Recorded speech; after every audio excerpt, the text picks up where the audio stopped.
nothing. It empowered me. It's your boy 8 to the 9. I'm out here with two of my former cornerbacks. These guys are going to just absolutely get each other better. This right here, look at that. Abracadabra. We are getting closer and closer to training camp. And until the guys are back in action, we're going to relive some of the best moments from summer workouts. And the guys are going out to the practice field for a first-hand look at the team doing work. You guys are going to love this exclusive access. And Logan spent some time with Dan Quinn in the film room. We'll take you there for some X's and O's talk with our head coach. And Commanders family, it all starts Right now. You're back. Welcome back. This dude.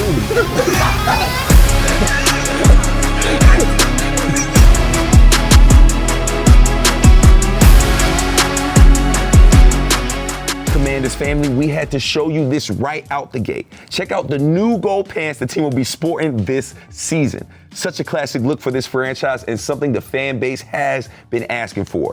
And this year, you're going to be seeing the Commanders suit up in these gold pants.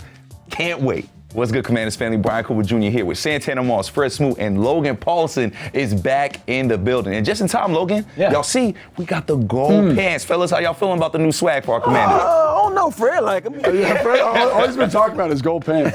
No, I like when I gotta go get my pants from the jewelry store. Like, all gold, 14 karat gold. I think it's gonna look good. Look good, feel good, play good. That's what I was taught. Is there a superstition in there, right? Because, Ten, I know you talked to me before about your superstitions with jerseys and, like, every accessory. So I'm one of those guys, if they play well with them on, keep them rolling. So but if they crazy don't, superstitious. we gonna have that bucket superstitious. over there with fire in them, throw them into the fire.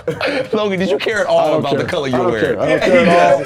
Whatever you want me to wear, I'll wear it. As long as I'm in the NFL, that's what I'm excited That's all that about. matters. Well, Logan, we do have something you will care about. You've been gone a little bit. Yeah. So I think we should show you some of our highlights from minicamp. Oh, I can't wait. How you feel about that? I'm excited about that. Let's get to it. Time for your can't miss moment presented by FanDuel. Make every moment more with FanDuel, an official partner of the Washington Commanders. Logan, your favorite film, and this is Jaden Daniels throwing it to a tight end. Back in the end zone, Zach Ertz. Go, I mean, I love how he's been doing, man. Like, just the nuance that Zach brings every time he's out there running routes, and the chemistry they already seem to have is just fantastic. Safest target a quarterback can have is a tight end. Big target, catch bad passes. And you talk about a safe target. I don't think there's a safer target on this team than a Terry McLaurin. This is Marcus Mariota finding Terry McLaurin down the sideline for the nice snag. Hey, when in doubt, man, find Terry. I mean, that's what we've been coming to expect from Terry, though. Yeah. Just that level of greatness. Any quarterback, any DB, he's going to win that matchup and make that quarterback look It's fantastic. so funny. I think this is the 14th quarterback I've seen throw a pass to him. I was finna say Terry might be beating me off. Quarterback. Shame.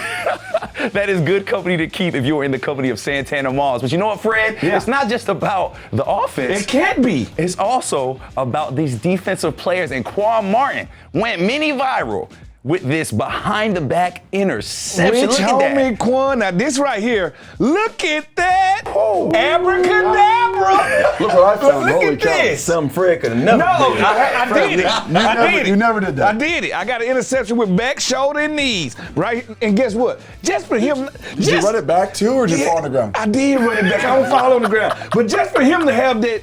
Just the wherewithal to understand that I still got a chance for this ball, no matter how it happens, man, you can't beat that. Yeah, that's a play right there. Did that with a bat. And fellas, you gotta assume that plays like this will be happening a lot with the start of training camp. Before we talk anything like that, let's look at our training camp dates and get our Commanders family up to date. It's time for the best seat in the house, presented by SeatGeek, your ticket to great Commanders seats. You can grab your tickets to training camp right now, so you have the best seat in the house. Head over to commanders.com or the Commanders app to register and lock in your tickets. Here are the dates camp will be open to the fans, and we cannot wait to have you out here with us in Ashburn, Virginia. Be sure and stop by the Command Center tent to say what's up. Fellas, you see the dates there, man. What are you guys looking forward to in this training camp? There's a lot of new things. I mean, I think about it, this is going to be a time we get to see those guys in pads, getting after it. And it's going to be a time also when you see the coaches really diving in a little deeper with their game plan, trying to get those guys ready for that preseason game. I want to just see how, I guess you can say, because I listened to Terry talk about it, and he was talking about how, those guys are out there getting after each other so much. I want to see does it up, from what we saw already in OTA. So, Who knows, man? I'm trying to see how much these guys are going to bring the heat when it comes to just the competition level.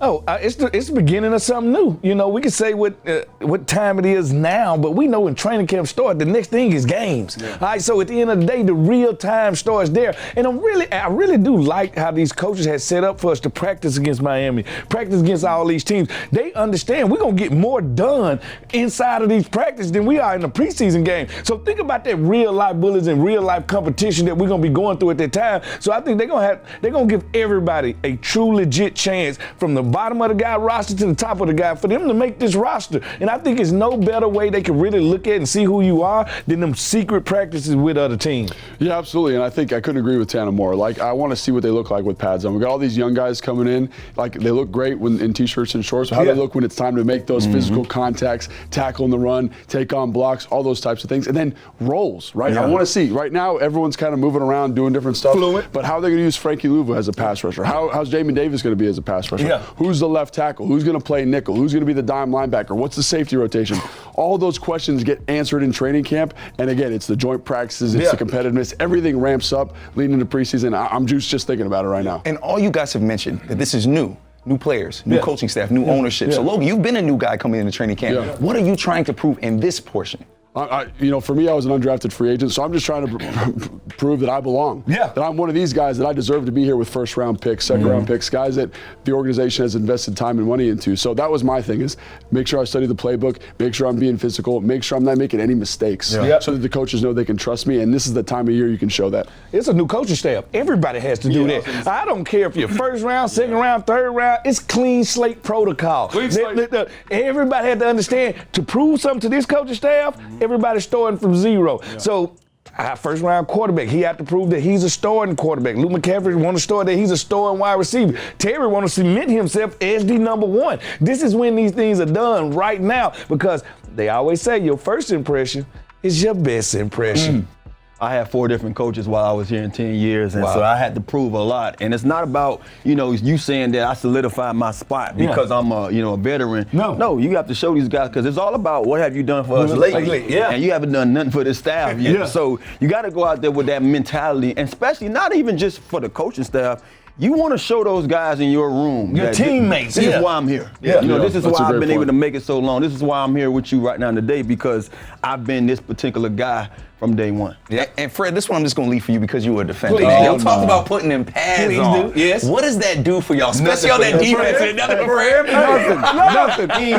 Nothing. It empowered me. To do what? I knew when I scrapped that Rydell on, somebody about to get hurt. This is what I used to do. I used to get on the phone before practice and dial 911 and just leave the phone right there. They'll come over here before you know it. Stephen Davis hurt. I hurt Stephen Davis. It happens, man. Beware of them smoots out there. Well, I believe that Swoop was as intimidating on the field as he is in this studio, man. We got to hear from the coaches and the players building up to training camp. Let's take a listen to some of the best sounds we've heard. A lot of people would say this is as the end of the off-season program. In a lot of ways, I see it as just our beginning. It's early, but right now all we have to do is practice and work our ass off, and that's what I'm seeing. I think Coach Quinn and the entire staff have really enforced not just effort, but the competition aspect of football. I think over the last 2 weeks, I felt this momentum shift. A lot of install had been in, through the first part of the off-season program. And now that those installs are going down, you're seeing the skill and the execution going up. And it's been really exciting to see. So I'm thrilled with the guys. They've really put in the work. I think, what's important during this time of year is continuing to bring our guys together. Obviously, we have, a lot of new coaches, a lot of new faces, players. And so it's a whole kind of, hey, reestablish ourselves, find the roles, find our footing, find a rhythm within the team, not only on the field, but in the locker room, in the meeting rooms with the coaches. So really trying to form that chemistry right now. I love the way that locker room feels. I mean, after meetings, we got, 30, 40 minutes before practice. There's a ton of energy in there. I don't know, it's just there's a really good feeling, a mature feeling, a lot of energy in that locker room. We're in practice now, and guys are really pissed off when the offense loses or the defense loses the day.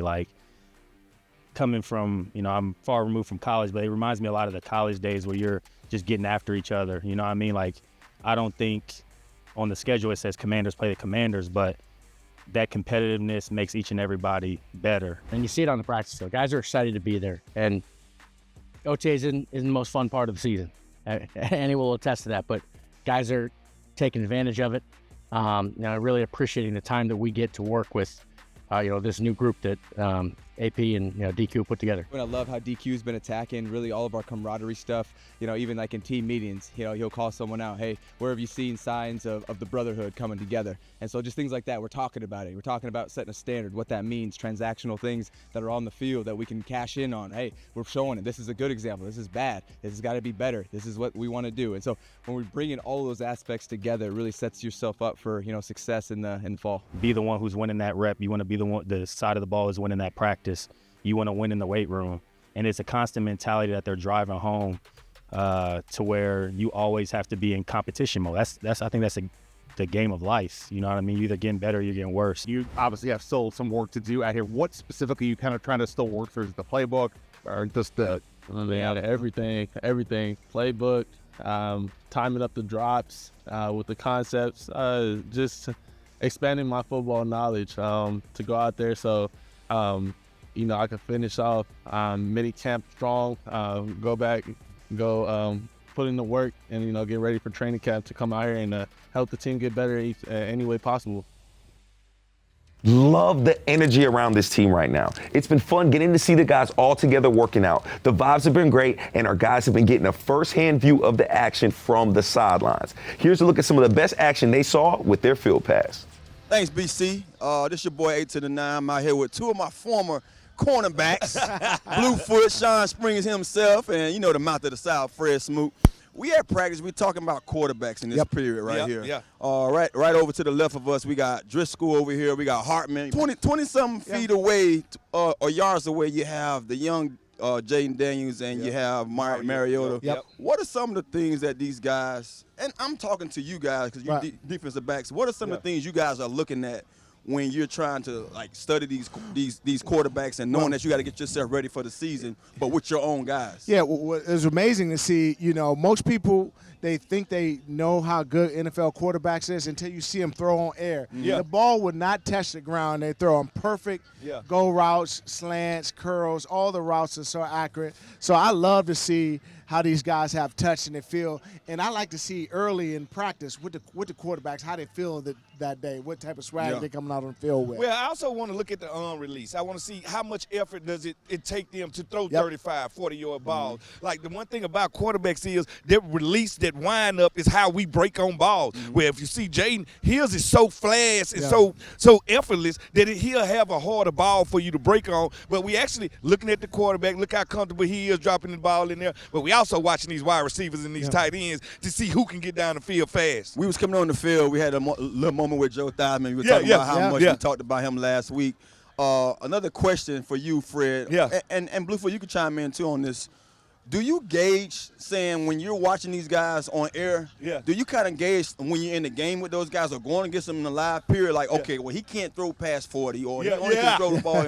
Do you have that kind of clock in your head knowing how far he can get the ball because once we study in the film, to see you in real action is to actually see it. And that's why I said I want to see effort. How much effort does it take for you to get that ball, to push that ball? And we played with Todd Collins. The one thing we knew about the Chief, he didn't have the strong arm, but he going to let that ball go once you leave that line, right? That ball gonna leave his hand quick, so it also it puts a clock in your head. Guys with a strong arm can throw late balls. And for me, it's about the type of balls guys throw. I know some guys are more comfortable throwing outside the numbers. Those guys got strong arms. They can throw it down the field. And then there's some guys you play against or you see in practice. No matter how well you cover the receiver, those guys are gonna put the ball on the opposite side. And where you at? Then they got the touch and they got the feel. So it's I think every quarterback has things they need to work on, and we start to pick up tendencies. But their job is to try to figure out how to get better each throw. It's funny hearing you guys talk about them because I'm always asked the question, how is it for me as a receiver? And I played with 14 different quarterbacks in 14 years, and trust me, these are the times when you get your best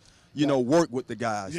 During the off season, mini camps, OTAs. This is where I got my feel from, because you don't really get that feel throughout the season. You don't get a chance to get reps from everybody. So these practices was very critical for a guy like myself, mentally and physically. We played together. What is that like to be on the same page as a quarterback? Like you kind of look at him, oh and my you God. like what is that Bro, like? Walk us through that. It's like no other. That's one of the reasons why I talk so much. I talk so highly about older quarterbacks. Veteran quarterbacks. I didn't have to tell them nothing. I would leave the huddle, and Mark Brunell would say, "Tanner, stay open for me backside. I might be coming to you."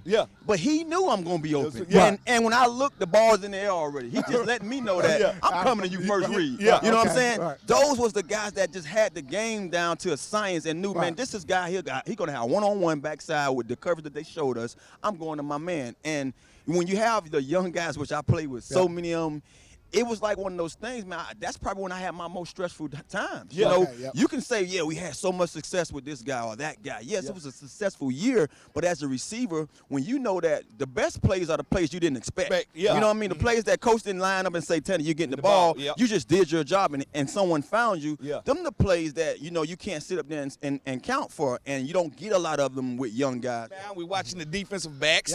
Two former defensive backs right here, and we smothering the wide receiver. We got him in the vice grip right here. I still beat you. Yeah, well, we watching these guys right here, and now they doing a DB drill where they go find the ball and they working on teammate. Blue, do you see anything they working on out there? Yeah, so once you get past the individual drills one-on-one, now you kind of, this is not 7-on-7, but this is like a group drill, and they're working on a cover two. So you'll notice that the corners are trying to get the jam, the safeties are reading the quarterback 2-to-1 and getting off the ball, and you also got a poacher inside. And while they're getting the reads and getting the looks and seeing how they all work together, they also get to catch the ball and actually simulating what they might see in a full 7-on-7. This drill remind me of that time when we stopped doing one-on-ones and we started doing, those two guys out there. The dual guys, so you guys can now communicate and know, say, hey, if this guy got a high-low, then I know I'm taking the high, you taking the low. So I love watching our guys being able to be in these sets. And this is something that we've been talking about from day one with this coaching staff. All we see these guys doing is coaching, showing these guys the fundamentals, showing these guys what can take place, throughout the white lines, and that's something that gives you that hope and gives you that And to that point, you're breaking the game down. It's like it's individual, it's little games inside the game. Then you get 7-on-7. Then you get the team. Then you get to all type of other drills or around situation football. But you can see how they're meticulously breaking the game down. The one thing I always enjoyed the dual one-on-one. Like one-on-one is one-on-one, all right? But I never played a game literally going one-on-one with somebody. The thing about it is I love the dual thing because now it teaches teamwork. It makes the dream work. Hey, back to you, BC. Shout out to our guys on that field, braving the heat. Always excited to see former players out on that field. And one thing I know you are all excited about is the play of Jaden Daniels. Now, it's not just the fans that are excited. The players and the coaching staff are excited to see number 5 play as well. And our legend, Logan Paulson, caught up with our new head coach to break down film on number 5.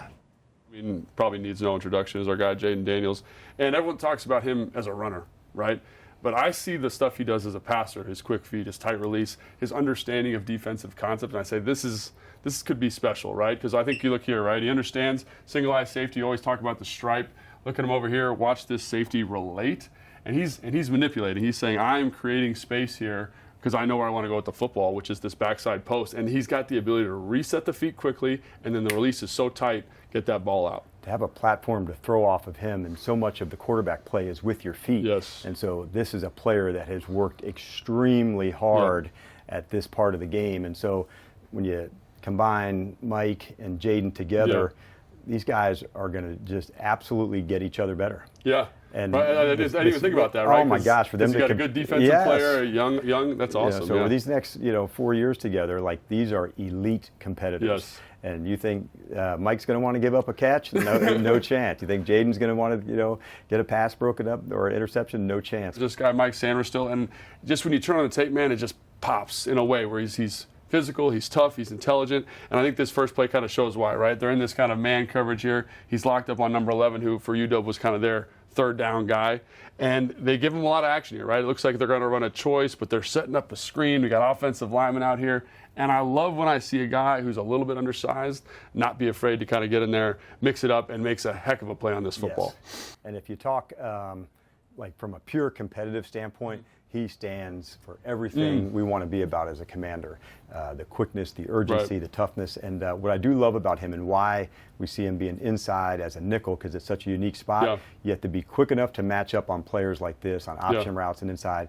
And you also have to be tough enough to avoid linemen, take on and tackle. And so watch this shoulder leverage tackling. I mean, you could not be in a better space on the wrap, leverage, hit, wrap. That tackle is going down. There's no extra yards going to be on that contact. And so using that as an example of what he stands for, the quickness that he plays with, that's our identity. Coach, thanks so much for joining us. We had a really fun opportunity to talk about our guy, Terry McLaurin. You know, he's the guy that you inherited from the previous staff, but I think is a pretty gosh darn football player. And here's some things that I think he does well, right? Yeah, and man, it's really cool to coach him. So I think this is cover 3. It's hard for me to tell. They kind of rotate down to it late, maybe like a lurk or something like that. Terry's got a post, and you know everyone says, "Oh, post," you know, run it like it's drawn on a piece of paper. But I love kind of the detail that he's bringing here, right? Post, kind of attacking this space. But I think he does a lot of stuff early on in this route to kind of say, "Hey, man, I'm giving my quarterback a shot at this thing." Yeah, and the stress can happen on a route. Yeah. Oftentimes when you see a receiver drop their weight, are they going to stop and run comebacks? Where do their eyes go, you know, for certain routes? So for someone like Terry, this post that he's going to run, there'll be other routes that come off of that that look exactly the same. And if you aren't disciplined, he is going to make you pay. And so you can see the detail coming out, shoulder square, digging for it, in breaking, the out breaking, thinking that he's going to run a corner to try and get the ball outside. So now the corner has to adjust, open his hips to be ready for this corner to go, and now to go back to a field post. Like, this is an incredibly hard route. As a defensive coach, you call these plays 50-50 balls, all right? Thinking, all right, I'm coming down, but throwing it to Terry, it ain't 50-50. It's not 50-50, no doubt. It's a lot stronger than that. But I think all the things that lead up to the catch point are what makes this play special. Right. And then, you know, Jaden Daniels, big kind of deep ball thrower. We're going to get some type of spacing concept up here, you know, like the classic, like over the ball, sit. And then we got like a kind of an adjustment down here by number 1, right? If you get press, take it vertical. As a defensive coach, I think you probably feel pretty good about this matchup, maybe. I don't know. But anytime it's press and the receiver has some flexibility, how do you handle that? Yeah, and so why do you press and why do you get on the line of scrimmage? Is to make the releases harder. And so most often the guys who are good press players have length. Yeah. And so oftentimes we, in NFL world and others, think of length, well, he's 6'1" or 6'2", but really it's also the wingspan level. To say, like in the NBA, if I'm, you know, my wingspan's 74 and I'm 72 inches, I'm +2. So now if you got to go wider to get around me, as opposed to that free access that you saw. So what happens in press, getting on the line, making someone release and work the different releases. So when you get a formation like this, 4-by-1, what the offense is really trying to do at the end of the day is create a number of people to one side to flood the field to find this matchup, right? Yes. This guy down here. Some young pieces on the defense. Brought a lot of guys into free agency. But one guy that was here from the last regime was our guy Quan Martin, and a guy that I really enjoyed watching, especially the second half of the season. Plays safety, plays in the box, can do a lot of stuff. But I love how he's wired. You know what I'm saying? And this is a great play, like little click and close here by our guy, and the physicality to arrive at the ball in a violent manner. Like, gotta love that. Yeah, and this is the essence of playing DB. You know, the ability to turn and break, use your leverage for a shoulder tackling, and so that's such a big part of Quan's job is going to be as a safety. Man, you had better be a great tackler, Logan. There's so much space, and like you're the last line of defense, and you have to make sure, like we use the word erase tackler, like this has to go down. Has to go down. Here's your last line of defense. And you talked about leverage tackling there. Could you elaborate on that a little bit? And so to play really good defense, you have to be a good tackling team. And we're a leverage-based shoulder tackling team. So as the contact happens, we're owning a side of a player, right shoulder tackle, left shoulder tackle, and think of like baseball, like a strike zone from the shoulder to the knees. But whatever leverage you have, that's the shoulder that you would tackle with. If I was entering from the left side onto you, I'd be a left shoulder tackle. And you're basically forcing me back to the defense, right? Yeah. And the reason you want to do that, if I was coming from this side onto you, and I was going to try to attack you with my left shoulder, and I missed. You lose There's contain. nothing else. Right. And so owning that leverage to make sure all these guys are working together, that's such an important part of safety. And for a guy who has that kind of speed and to arrive violently into the hit and do it safely and do it tough, he's just going to have such an impact here. He can play down in the box. He can play in the back. He's a really special player. Thanks, guys. Love that insight. We're all excited to see what Dan Quinn is going to bring to this team. The first chance to see this team suit up and gain action is the preseason. And here's the slate of the games.